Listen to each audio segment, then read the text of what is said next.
Good morning students.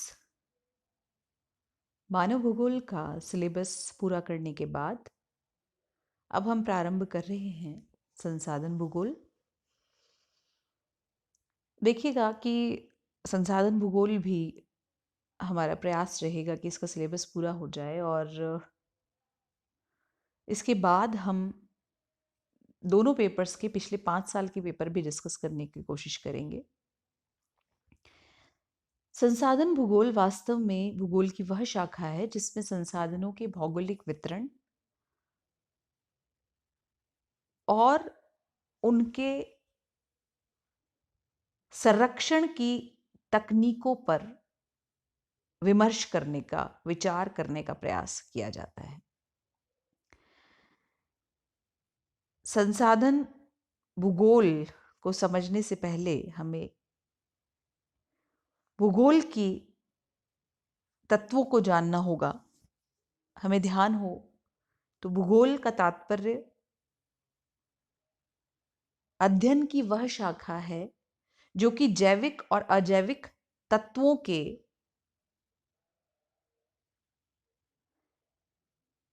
अलग अलग स्थानों पर अलग अलग वितरण और उनके लिए उत्तरदायी कारकों का अध्ययन करती है।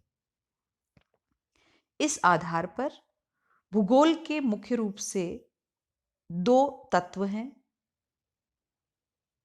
अजैविक और जैविक, जिनमें जीवन है और जिनके कारण जीवन है। भौतिक तत्व जिनमें स्थल, जल और वायु।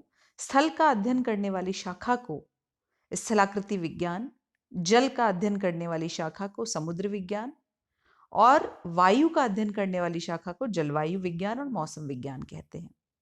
जबकि जैविक तत्वों में सबसे महत्वपूर्ण, हालांकि जैविक तत्वों में वनस्पति, जीव जंतुओं का भी अध्ययन किया जाता है, लेकिन सबसे एक्टिव जो जैविक तत्व है वो है मानव, जो कि प्रकृति में इन भौतिक तत्वों में अपना हस्तक्षेप बनाकर रखता है। मानव की गतिविधियां चाहे वो अर्थ अर्जन संबंधी हो, चाहे राजनीतिक हो, सामाजिक हो, सांस्कृतिक हो, इन सब का अध्ययन भूगोल के अंतर्गत मानव भूगोल की शाखा में किया जाता है। आर्थिक गतिविधि हेतु संसाधनों की आवश्यकता है, उनका भौगोलिक वितरण जानना अत्यावश्यक है, जिसका अध्ययन संसाधन भूगोल में किया जाता है। इसी प्रकार कृषि, मनुष्य द्वारा की जाने वाली कृषि, अलग अलग प्रकार की कृषि, वो किस प्रकार अलग अलग भौगोलिक परिदृश्य से प्रभावित होती है। उद्योग, परिवहन, विपणन, इसी प्रकार से राजनीति, अधिवास, ग्रामीण अधिवास, नगरीय अधिवास और मनुष्य की संस्कृति, वेशभूषा, खान पान, रहन सहन, ये सब पक्ष किस प्रकार से भौतिक कारकों से प्रभावित होते हैं, इनका अध्ययन मानव भूगोल की शाखाओं के अंतर्गत किया जाता है। संसाधन भूगोल जिसकी हम विषय में चर्चा कर रहे हैं, भूगोल की वह शाखा है जो संसाधनों के विश्व वितरण, मनुष्य के लिए उनकी उपयोगिता और उनके सतत विकास की दिशा में अध्ययन करती है। सतत विकास एक बहुत ही महत्वपूर्ण, सस्टेनेबल डेवलपमेंट एक बहुत ही इमर्जिंग, बहुत ही उदीयमान एक इशू है जोग्राफर्स के बीच, प्लानर्स के बीच, इकोनॉमिस्ट्स के बीच।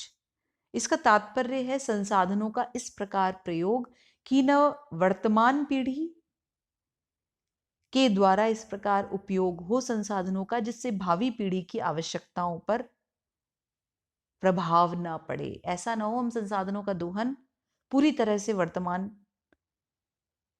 समय में कर लें जिससे भविष्य में आने वाली पीढ़ियों के लिए कोई भी संसाधन शेष ना रहे। संसाधन है तभी मनुष्य की प्रगति है, चाहे वो कोई भी पीढ़ी हो, कोई भी समय हो। इसीलिए उनका संरक्षण हमारी महती, आज की महती आवश्यकता है और वर्तमान पीढ़ी का परम कर्तव्य भी है। संसाधन भूगोल की इस परिभाषा के बाद हम ये जाने कि संसाधन क्या है। जिमरमैन एक बहुत महत्वपूर्ण जो इकोनॉमिक जोग्राफर हुए हैं, उन्होंने डिफाइन किया है resources as mean of attaining given ends, व्यक्तिगत अथवा सामाजिक आवश्यकता को पूरी करने वाली समस्त वस्तुएं संसाधन है, यह समय सापेक्ष है। अर्थात वह कोई भी वस्तु जो कि मनुष्य की आवश्यकता पूरी करती है उसे संसाधन की श्रेणी में रखा जाता है। यह समय सापेक्ष है। आज किसी वस्तु की आवश्यकता है और कल को नहीं है तो वो संसाधन की कैटेगरी से बाहर भी हो सकती है। संसाधन के लिए आवश्यक विशेषताओं के संदर्भ में अगर बात की जाए तो इसकी यूटिलिटी यानी कि मनुष्य की आवश्यकता की पूर्ति, एक्सेसिबिलिटी मतलब उस वस्तु तक पहुंच बहुत जरूरी है। अभिगम्यता, अगर आर्कटिक सर्कल में मान लीजिए बहुत ही प्रीशियस, बहुत ही कीमती अगर कोई खनिज भी है, लेकिन अगर मनुष्य उस तक पहुंच नहीं सकता तो वह संसाधन की श्रेणी में नहीं आएगा। और कार्यात्मकता यानी कि प्लेस और टाइम के अकॉर्डिंग उसकी फंक्शनेबिलिटी, उसकी कार्यात्मकता कितनी, एप्लीकेबिलिटी कितनी है। जैसे नियाग्रा फॉल्स, स्टैनली फॉल्स यद्यपि है लेकिन इतना अधिक पोटेंशियल होने के बाद भी उन्हें संसाधन नहीं माना जा सकता, क्योंकि उनके द्वारा उनकी फंक्शनेबिलिटी प्रेजेंट सिनेरियो में इस प्रकार की टेक्निक डेवलप नहीं हो पाई है कि उन्हें फंक्शनल बनाया जा सके, उन्हें उपयोग योग्य कार्यात्मक बनाया जा सके। तो किसी भी प्रकृति प्रदत्त वस्तु को संसाधन की श्रेणी में रखने के लिए 3 कंडीशंस फुलफिल होना बहुत जरूरी है। इसी प्रकार से हम संसाधनों को विभाजित 2 श्रेणी में करते हैं, रिन्यूएबल और नॉन रिन्यूएबल, यानी नव्य और अनव्य संसाधन। नव्य अर्थात जिनका चक्रण अनवरत होता है और पृथ्वी पर इनकी कमी जैसी कोई स्थिति नहीं है, जिसमें सौर ऊर्जा, पवन ऊर्जा, जल ऊर्जा, सॉइल मृदा और पौधे। और नॉन रिन्यूएबल प्रकृति प्रदत्त वो संसाधन हैं जिनके पुनर्चक्रण की गति उनके उपभोग की गति से कम है, अर्थात वर्तमान में इनकी कमी जैसी स्थिति बन रही है, जिनमें फॉसिल फ्यूल्स, जिनमें कोयला, नेचुरल गैस जो कि जीवावशेषों से निर्मित फ्यूल्स हैं, मेटालिक मिनरल्स, धात्विक और अधात्विक मिनरल्स, इनके पुनर्चक्रण के लिए प्रकृति को पर्याप्त समय चाहिए। लेकिन अगर हमारे उपभोग की दर, इनके उपभोग की दर इतनी तीव्र रही तो इनकी कमी जैसी स्थिति वर्तमान में बनती है।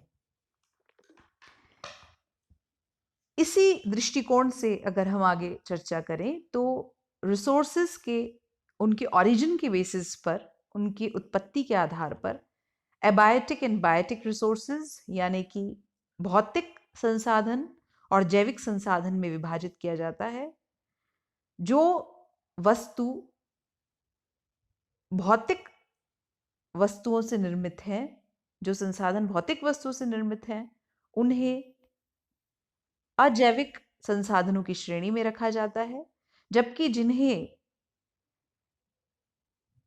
जैव मंडल से प्राप्त किया जाता है और उनमें जीवन है, जैसे मनुष्य, जीव जंतु, मत्स्य, पशु संपदा, ये सब कुछ बायोटिक या जैविक संसाधन की श्रेणी में रखे जाते हैं। नॉन रिन्यूएबल एनर्जी रिसोर्सेज और रिन्यूएबल एनर्जी रिसोर्स पर हम थोड़ी विस्तार से चर्चा करते हैं। अनव्य ऊर्जा संसाधन बनने में बहुत वर्ष लेते हैं और समय इनको बहुत अधिक लगता है, इसीलिए इन्हें अनव्य ऊर्जा के संसाधन माना जाता है। एक बार ये संसाधन यूज हो जाए तो उसके बाद इन्हें समाप्त प्राय माना जाएगा। इनमें मिनरल्स, जैसा कि हमने बात की, खनिज और कोयला, तेल इसी की श्रेणी के अंतर्गत आते हैं और इनका संरक्षण पूर्णतः मनुष्य की नैतिक जिम्मेदारी है। रिन्यूएबल या नव्य ऊर्जा संसाधन जो कि ह्यूमन लाइफ के स्पैन में, मनुष्य की जीवन काल के अंतर्गत ही रिसाइकिल हो जाते हैं, जिनमें food, fibre, soil, wind, sun energy, water, biomass fuel, geothermal energy इसके अंतर्गत आते हैं। ये रिन्यूएबल एनर्जी रिसोर्सेज यहाँ पर हम देख सकते हैं, इन सबका पिक्चर प्रेजेंटेशन, और ये नॉन रिन्यूएबल एनर्जी रिसोर्सेज हैं। निश्चित रूप से जो एक बहुत महत्वपूर्ण बात है कि संसाधनों की कमी नहीं है, there is no scarcity of resources, लेकिन उनके प्रबंधन की कमी है, अर्थात उनका मैनेजमेंट इस प्रकार का नहीं है कि उनसे भविष्य की संभावनाएं भी पूरी की जा सके। महात्मा गांधी का ये कोट आज भी उतना ही रिलेवेंट है कि nature is for our need not for our greed. प्रकृति हमारी आवश्यकता पूर्ति के लिए, लेकिन हमारे लालच की पूर्ति के लिए नहीं है।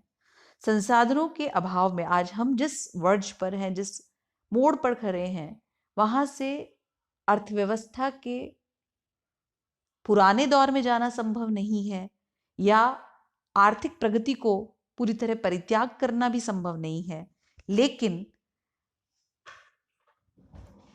यदि विकास की दिशा सतत रखनी है तो इनका विवेकपूर्ण इस्तेमाल, संसाधनों का रैशनल उपयोग बहुत आवश्यक है। वास्तव में उपयोग ही होना चाहिए, उनका उपभोग या दोहन नहीं होना चाहिए।